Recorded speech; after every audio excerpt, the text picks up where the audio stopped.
तो हम Fourier series देखते हैं। Definition of Fourier series.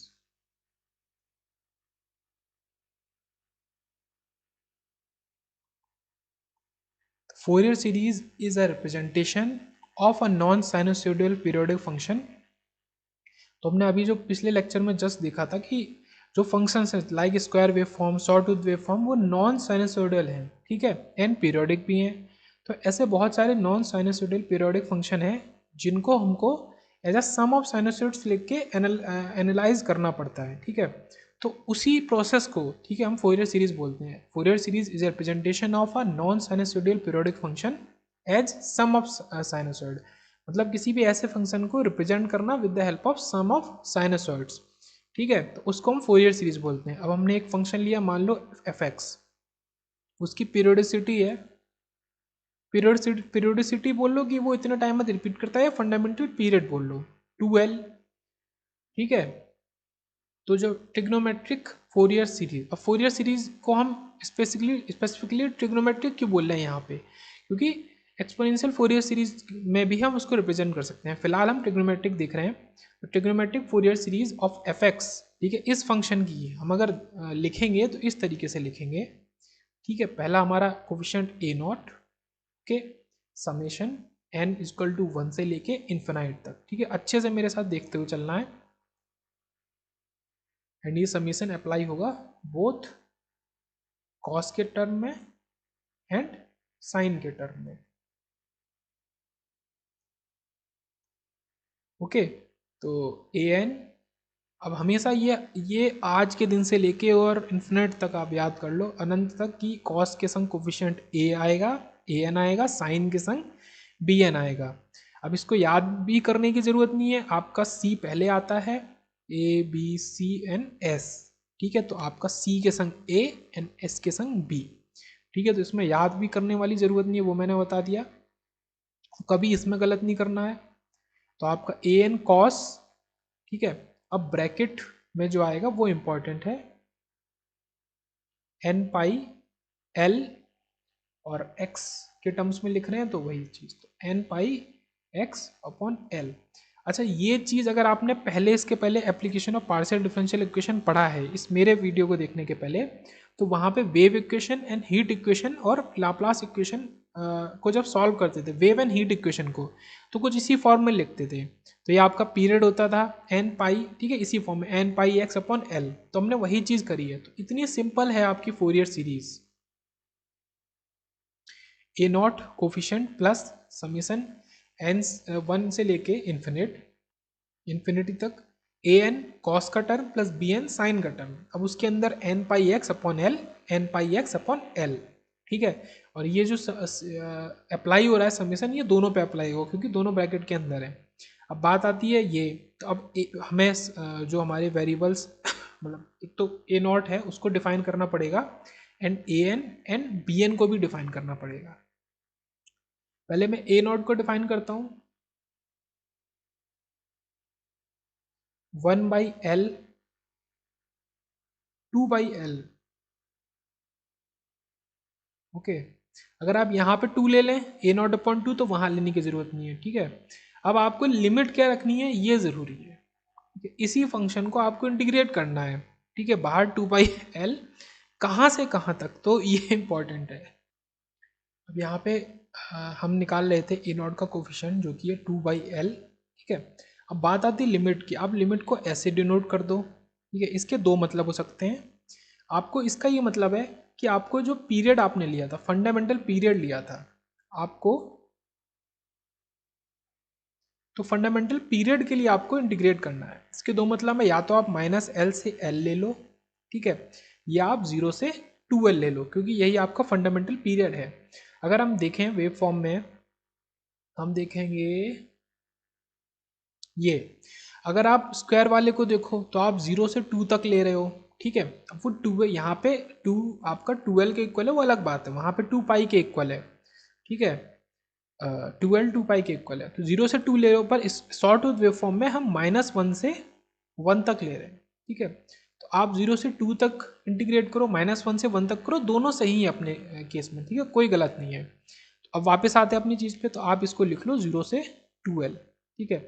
अब एक चीज़ और, आपने कभी बी नॉट नहीं देखा होगा, ऐसा क्यों होता है? ठीक है, शायद आपको बहुत से लोगों को पता होगा, नहीं भी पता होगा तो बहुत ईजी है।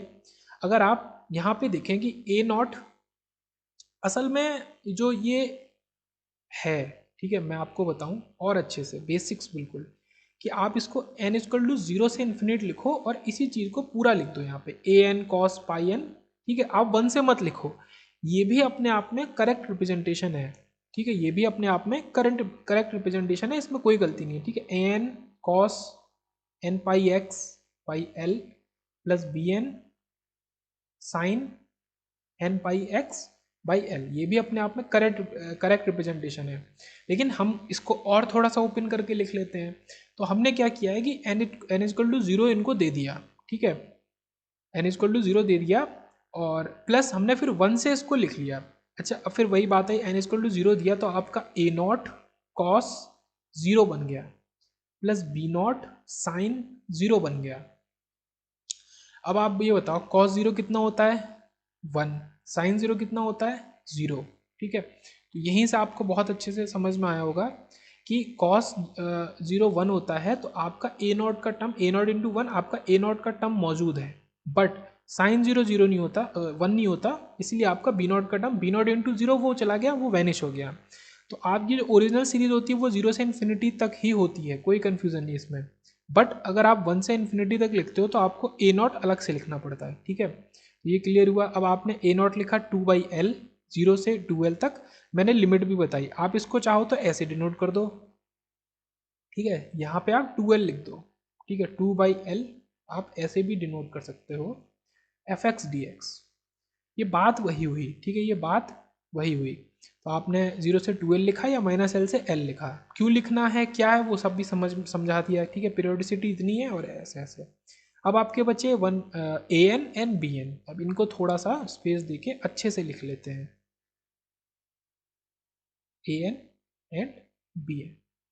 ठीक है, तो आपका रिप्रेजेंटेशन यहाँ से काफ़ी हद तक पूरा होगा। तो आपका ए एन जो होता है 1/L,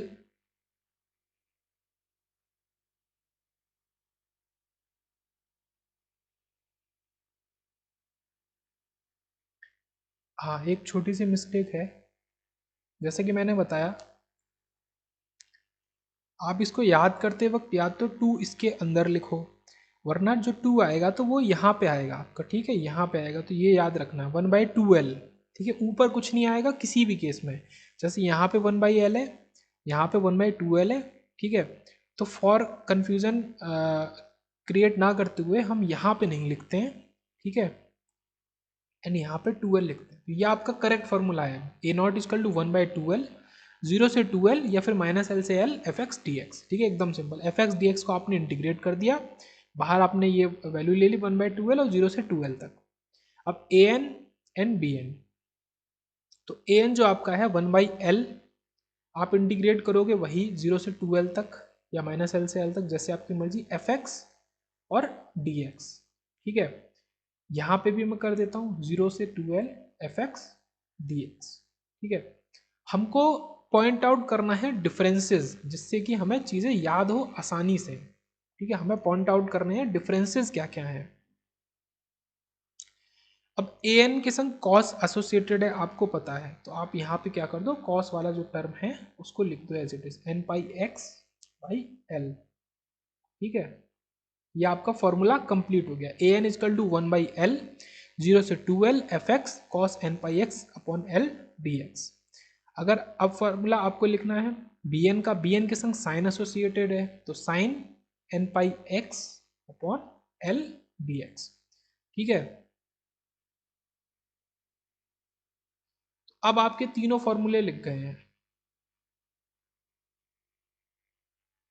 मैं एक बार और लिख देता हूं, इसको आप स्क्रीनशॉट फाइनली ले लेना।